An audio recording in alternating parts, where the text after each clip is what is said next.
Som é um tema difícil. Quando tem o que para iniciar o segundo bloco, a gente inicia, não? Pode começar. Vamos. Começa com você. É porque ela já fez uma pergunta, não respondemos nada.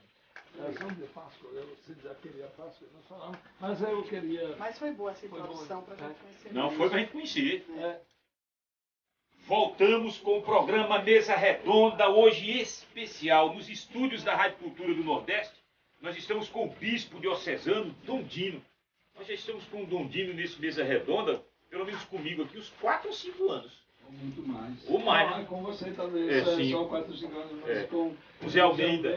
Muitos. Mas aí eu também estava com o Zé Almeida aqui. Eu já temos uns 10 anos aí. Com certeza.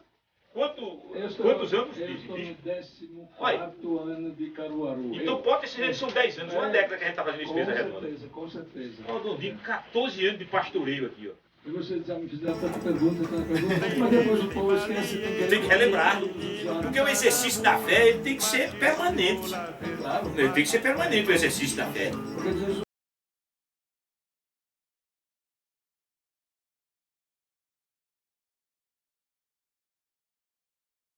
fazer memória de Reavivar, né, Dom Dino? Reavivar. E nós estamos com o presidente da Associação Judaica de Caruaru. A gente está tendo a satisfação de receber pela primeira vez o Maurel Melo, Centro de Cultura Judaica. E, Dona Santos, você já tem uma primeira pergunta nesse segundo bloco? Exatamente, a gente até questionava no bloco anterior, já que existem, né, eu percebi aí muitas semelhanças, né, entre ambas. Eu gostaria de saber se a celebração da Páscoa também tem muitas semelhanças, se a gastronomia também é a mesma, né, celebrada com peixe, com o tradicional vinho, ou se tem uma forma diferente. Então quero começar com o Dom Dino. Johnny, você já entrou num assunto polêmico que eu vou dizer tudo o que penso. Gastronomia. Por favor. Mas depois, primeiro as coisas sérias. O rito da Páscoa. Da Páscoa, claro que... Hoje, sexta-feira santa, 3 horas, é o momento solene da morte de Jesus. É verdade. Pelo menos, fixamos este dia, depois na história é muito difícil ver esses detalhes, porque afinal é um acontecimento de 2000 anos atrás. Mas Jesus viveu perfeitamente a sua fé como judeu. Ele era fiel às leis. Ele disse, não pensem que eu vim tirar a lei e os profetas, mas eu vim para completar. Né? E então, ele celebrava com os seus apóstolos, seus amigos, celebrava a festa da Páscoa. Os apóstolos perguntam, onde vamos celebrar este ano a Páscoa? E Jesus que responde, vamos em tal lugar. E depois de ter celebrado a Páscoa, depois eles vão para o Horto das Oliveiras e depois ele vai ser processado, etc.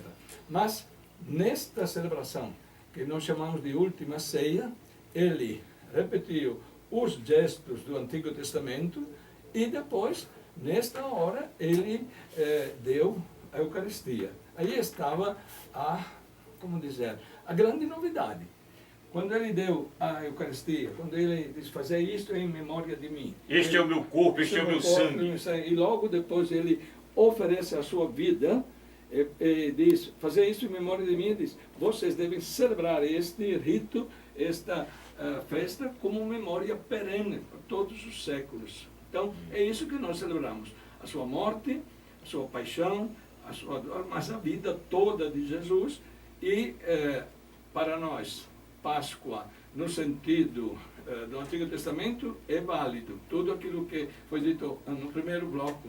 Mas tudo isso é válido.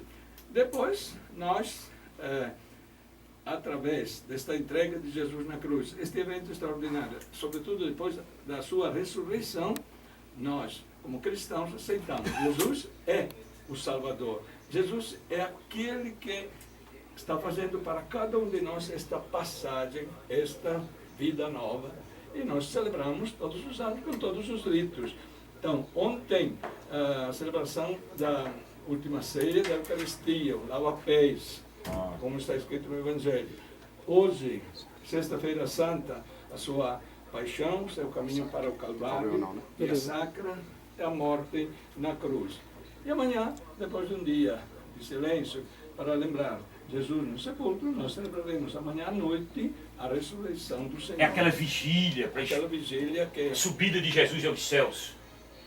A subida de Jesus aconteceu 40 dias depois, na ressurreição. Aliás, tem alguém que diz que aconteceu tudo no mesmo dia, a ressurreição e a ascensão, mas, como está escrito na Bíblia, são 40 dias para a ascensão de Jesus ao céu, porque ele, depois da ressurreição, apareceu a Maria Madalena, apareceu os discípulos de Emaús, apareceu a todos os apóstolos, e deu orientações. Depois ele escolheu Pedro como aquele que devia manter a unidade entre os apóstolos. Depois subiu aos céus com a promessa: enviarei a vocês o Espírito Santo. E que o Espírito Santo, que veio no dia de Pentecostes, 50 dias, Pentecostes quer dizer 50, veio o Espírito Santo, e daí a igreja começou a sua missão no mundo. Então, tudo isso nós, na Páscoa, nós celebramos a paixão, morte e ressurreição, que inclui toda a sua vida, os seus anos de pregação, todas as suas palavras de amor, porque ele, quando lavou os pés dos discípulos, disse: eu dei um exemplo a vocês, vocês devem fazer a mesma coisa. Então, esta é a nossa Páscoa, que nós celebramos, revivemos. Nós, todos os anos, devemos nos renovar. Jesus morreu uma vez na cruz, ele ressuscitou uma só vez, é claro. Mas a missa que nós celebramos é celebrar este evento, como na fé, claro, como um evento de atualidade. Este evento de hoje, para mim, Jesus morre hoje, mas a sua morte foi de 2000 anos atrás. E ele vai nos ajudando, nos dando força, nos dando exemplo desta vida, que deve ser uma vida de amor, de serviço. E no judaísmo, dentro da pergunta da colega aqui, tem algum momento de reflexão? Quem é Jesus Cristo para o judaísmo? Vamos lá. Veja, para o judaísmo que eu represento, ele é o Messias, o Mashiach, o que em grego chama o Cristo. Até aí não há discordância entre o judaísmo e o cristianismo. A discordância, ou talvez a releitura, se encontra nos detalhes de como se configura esse personagem, né? De como ele se configura. Por exemplo, para o cristianismo, quando a gente pensa o Cristo ou o Messias, desde o começo da Bíblia já está fixado lá Jesus o Cristo, está fixado. Para o judaísmo não. Para o judaísmo o conceito de Messias, ele na verdade seria, de acordo com a Torá é a palavra hebraica para a lei de Deus, uma forma de qualificar determinada pessoa pelo interesse divino como rei, como profeta ou como sacerdote. Então, por exemplo, na época de Davi era o Messias para aquele pessoal, ou de forma grega, na Septuaginta, seria o Cristo daquele pessoal, não é? O sumo sacerdote, na época dele, era o Cristo religioso daquele pessoal, e assim por diante. Então, Mashiach vem da palavra Machar, cuja tradução é unção, não é? Então seria mais ou menos o ato, como fez o profeta Samuel a Davi, pegar óleo, pegar azeite e derramar em cima, liturgicamente, em cima do candidato a determinado cargo importante, seja rei, profeta. A partir dali ele está ungido. Perfeitamente, a partir dali ele é Mashiach, é esse o conceito judaico. E esse rito físico, ele representa essa mesma coisa que ocorreu no espiritual, né? Então o rito físico é apenas um símbolo do que já ocorreu, dessa eleição que já ocorreu espiritualmente. O rito físico é um testemunho público para que as pessoas saibam o que espiritualmente ocorreu. Então, assim sendo, entendamos que Saul, Davi, Ezequias, Salomão, os profetas, eles participaram dessa mesma unção. Então Mashiach é uma entidade, e essa entidade não tem um nome próprio exatamente, porque Mashiach não é nome, é título para o judaísmo, tá? E aí, esses homens escolhidos por Deus, eles vão encarnar esse espírito de Mashiach, e por isso eles vão reger a nação judaica. Essa é a ideia. Então Jesus, nesse caso, ele seria, digamos assim, a plenitude desse Mashiach. Ele teria mais dessa unção do que qualquer outro, não é? Por quê? Porque o Mashiach, de fato, como é comum, é fácil a gente averiguar isso em toda a tradição judaica, ele será o rei dos judeus que governará o mundo a partir de Israel. É mais ou menos esse o conceito. E o Novo Testamento deixa claro isso sobre Jesus. Ele, inclusive, na plaquinha lá está. Então, para o judaísmo, Jesus foi mais um desses profetas? Ou esse mais um bem mais especial, com mais unção, com esse significado maior? E se tem esse significado maior, por que vocês não o consideram como o salvador da humanidade? Ok. É porque nesse caso, vamos lá, veja só, qual é a confusão aí? Porque as suas perguntas elas estão sendo dirigidas como que eu representasse o judaísmo rabínico. Então, isso, e não, eu não represento o judaísmo rabínico, como eu disse. Você é informal. Perfeitamente. Então eu tenho o Novo Testamento como palavra de Deus. Não é? O relato lá ele é verdadeiro. É que a ótica judaica sobre esse relato vai diferir um pouco da ótica cristã sobre o relato. Tá? Mas vamos lá. Talvez a pergunta seja melhor elaborada se a gente pensar por que não foram todos os judeus que tomaram Jesus como Messias. Né? Por quê? Porque quando a gente averigua a história judaica, você vai perceber que no século I levantaram-se centenas de Messias. Centenas de indivíduos muito capazes, que aglomeraram grupos em torno de si, que pregaram a palavra de Deus, que fizeram muitos milagres. E aí a população que está do lado de fora, ela tem que escolher, meio que intuitivamente, qual é o verdadeiro. É muito difícil isso aí. Mas o Gamaliel, que era um rabino, que era um dos grandes da tradição judaica, ele já estava entendendo que alguma coisa nova tinha em Jesus Cristo. Perfeito. E ele lembrou que havia surgido vários destes Messias. Perfeito. Deixa passar, esse não é verdadeiro, vai morrer. Esse vai ser mais um. Vai ser mais um. Mas E ele, de fato, entendeu que Jesus era diferente dos outros. Perfeito. Essa passagem que o Dom Dino está se referindo é quando Pedro e João curam um paralítico no templo, né? São levados para o Sinédrio e o Sinédrio queria matá-los.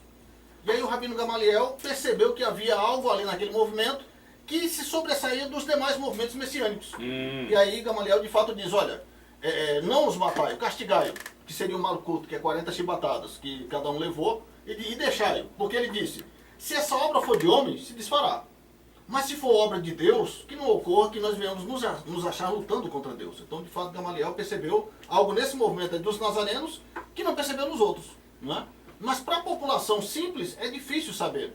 Por exemplo, naquela passagem do Novo Testamento, onde é colocado lá Jesus e Barrabás. Está Pôncio Pilatos lá perguntando a qual dos dois deve ser solto, porque isso era comum na Páscoa. Né? Um dos prisioneiros ali importante para os judeus, Pilatos soltaria. Os sacerdotes foram e incitaram a multidão a escolher Barrabás. E por que a multidão vai escolher Barrabás, aparentemente sem questionar? Não é porque eles rejeitaram o Cristo e escolheram o marginal, não é isso. Barrabás, o nome dele vem do aramaico, que é Bar-Abba. E a tradição judaica o aloca como Yeshua Bar-Abba. A tradução seria Jesus, o Filho do Pai.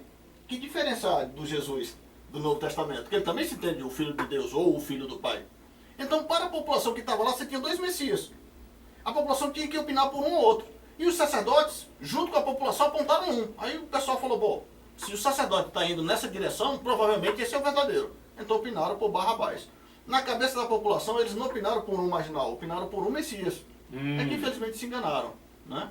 Mas na visão, na ótica da população, você tinha dois Messias e tinha que decidir entre um e outro e escolheram por Barrabás. Então, aí, esse momento que os cristãos celebram a morte e ressurreição, os judeus não há essa celebração. No judaísmo não há. No judaísmo formal não. No nosso judaísmo existe um conceito chamado Seudat Mashiach, que inclusive que quer dizer a ceia do Messias ou a Santa Ceia cristã. Tem algum evento então? Tem. Prévio ao primeiro dia de Páscoa, no dia 13 de Nissan, a Páscoa é no dia 14 de Nissan, se faz o que seria a Santa Ceia para o cristianismo. Não esse rito nosso não é único, apenas do nosso movimento. Existe um outro movimento judaico de linhagem Ashkenazi, nós somos sefaraditas, de linhagem Ashkenazi, que entende como Messias um rabino chamado Menahem Mendel Schneerson. Hoje a instituição que o representa é a Beit Rabbah, que está no mundo inteiro, aqui no Brasil também ela é bem forte. E a Beit Rabbah institui, ao contrário da gente que faz na prévia, por causa do Novo Testamento, que Rabi Yeshua, Jesus teria instituído a Santa Ceia nas vésperas de Páscoa, a Beit Rabbah vai instituir a Santa Ceia depois do último dia da Páscoa. Então, tanto para o movimento Rabbah, que é o movimento judaico, racídico da Alemanha, quanto para o nosso movimento anucita sefaradita aqui em Caruaru, a Páscoa para a gente são 9 dias, são 7 dias de festa, mais um dia da tradição porque estamos fora de Israel e mais a Santa Ceia. A diferença desse dia da Santa Ceia para a gente acontece antes da Páscoa, para eles depois da Páscoa, não é? E há outros movimentos judaicos que também instituem para o seu Messias, em particular, uma ceia. Os Doime da Grécia têm um dia especial para o seu Messias, que eles entendem ser o Rabino Sabbatai Tzvi, do século XVI. Em Safed, em Israel, existe uma comemoração especial para o Arizal, que foi tido como o Messias do século XIV, XV, e assim por diante, né? O judeu de Caruaru, nós temos uma Santa Ceia, que seria o seu Dado Mashiach, nas vésperas de Pessah. Mas esta Santa Ceia não foi ontem, não foi nesta quinta-feira santa, que para nós católicos foi ontem. Santa Ceia na quinta-feira. Mas para vocês foi ontem também ou não? Não. A Páscoa... Isso. Hoje, esse ano, o dia 14 de Nissan do calendário hebreu, ele vai estar caindo no dia 24 de abril. Não é? Então, nesse caso, esse ano, as duas Páscoas elas não coincidiram. Não coincidiram. Geralmente então, vai ser dia 23. Qual foi o cardápio dessa Santa Ceia? Vai ser dia 23. Mas eu acho muito interessante conhecer todas estas terminologias. Eu estudei hebraico há uns 50 anos. O senhor nasceu cristão católico, né? Cristão católico, sim. Que a gente disse. Mas, então, é interessante ouvir, relembrar. E acredito que muitos ouvintes não sabem de nada destas diferenças, desta terminologia. Interessante conhecer toda essa história e esta referência ao Messias é muito importante porque de vez em quando surge o Messias, ainda hoje surge Messias. E alguém que acha que é o Salvador do mundo, alguém que acha que é diferente dos outros. E o povo muitas vezes se deixa enganar. São os falsos pastores ou profetas. O povo muitas vezes se deixa levar para cá, levar para lá, tem um que grita mais forte de um lado, outro. Isso, infelizmente, acontece. Mas... Comida, gastronomia. Eles não querem saber de comida. Sim, verdade. Eles não gostam de se alimentar. Porque tem muita polêmica envolvendo a gastronomia, né? Nesse período, né? Os evangélicos dizem que não há problema algum em consumir carne. Já começaram até as brincadeiras na internet. Hoje eu recebi um cartãozinho que dizia o seguinte, alguém postou lá, peca o ano inteiro, mas na Semana Santa não come carne. Aí assim, tipo, meio que ofensa, não é? Sim, mas justamente pessoas que não... Sem graça. Exatamente. Aí eu quero saber se vocês também fazem jejum, se vocês também não comem carne, enfim, qual é a semelhança que tem na celebração da Páscoa judaica. Da Páscoa judaica, exatamente. Mas eu depois quero esclarecer alguma coisa sobre este jejum, sobre este peixe, sobre esta carne. Mas pode falar. Há muitos alimentos simbólicos comuns para cristãos e judeus, né? Principalmente para católicos e judeus. Né? Por quê? Porque o lado católico ele é mais apegado à tradição. Então nisso a gente se assemelha, porque o judaísmo também é mais apegado à tradição. Né? As outras expressões cristãs elas são mais livres desse conceito tradicional e por isso talvez as discrepâncias sejam maiores. Mas falando de forma tradicional, a semelhança entre cristãos e judeus se encontra, por exemplo, no vinho. Tanto para o judaísmo quanto para o cristianismo, o vinho é uma bebida simbólica. Ela é importante, ela é litúrgica. Né? Ela está acima do conceito de bebida... Ela não chega a ser sagrada, mas é litúrgica. Chega às raias do sagrado. Chega? Chega. Pra gente é muito importante. Eu tô com uma garrafa de vinho especial. Mas não é para tomar hoje. Perfeito. Não, para tomar no sábado, né? No sábado, depois da ressurreição, né? Quando se canta o Aleluia. Depois. É aí que eu estou completamente contrário a todos esses banquetes que hoje estão fazendo por aí. Isso não é coisa de católico, é coisa de pagão.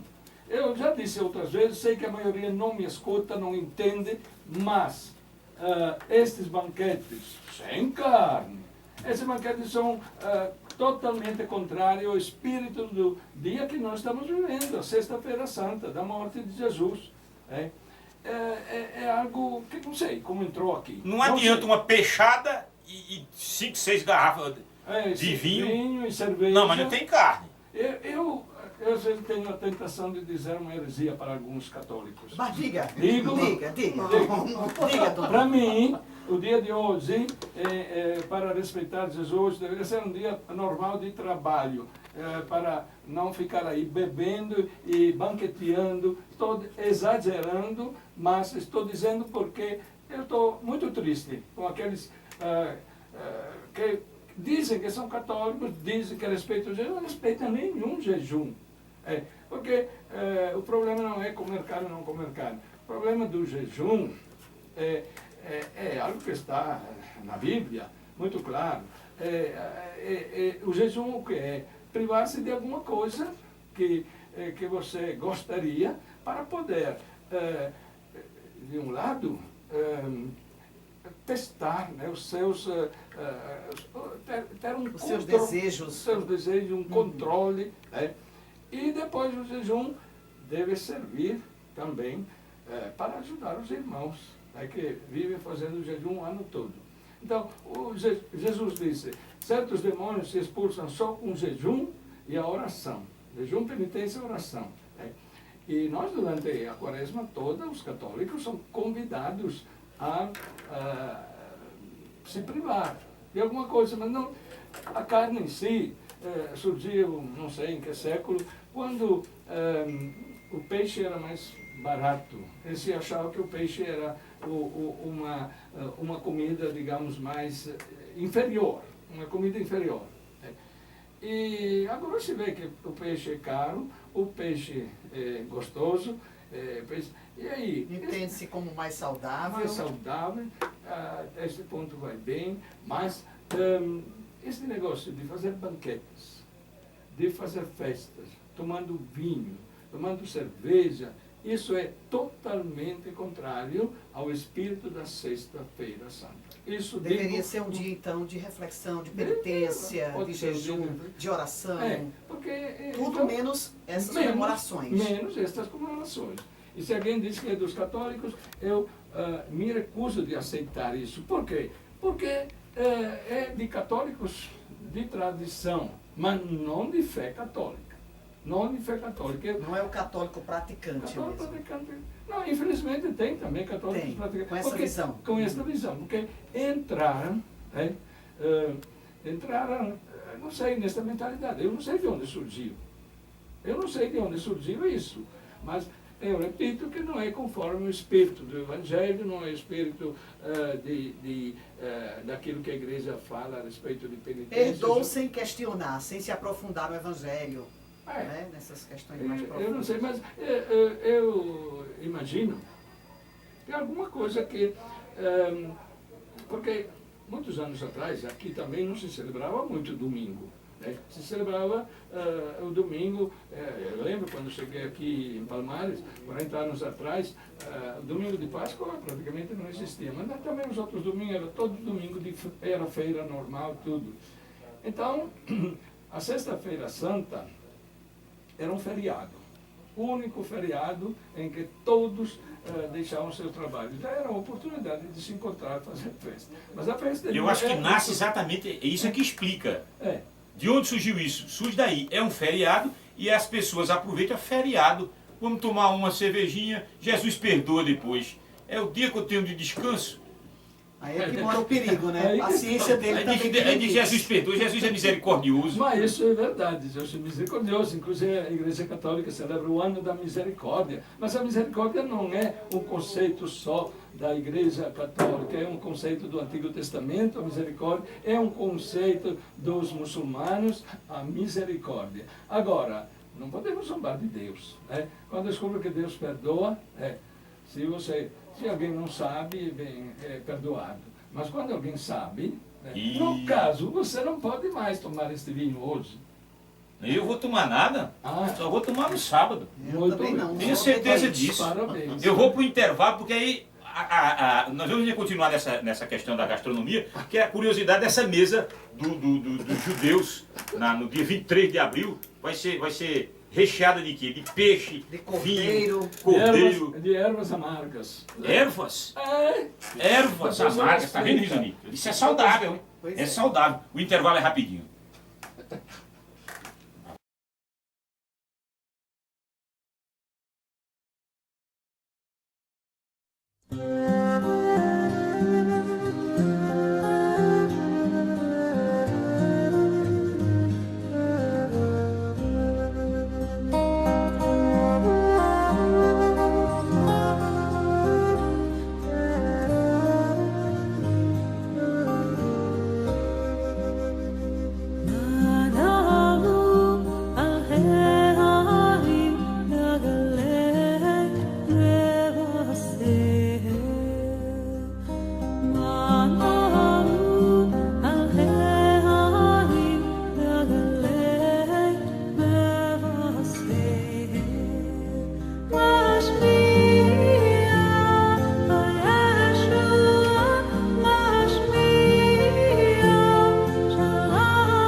Ma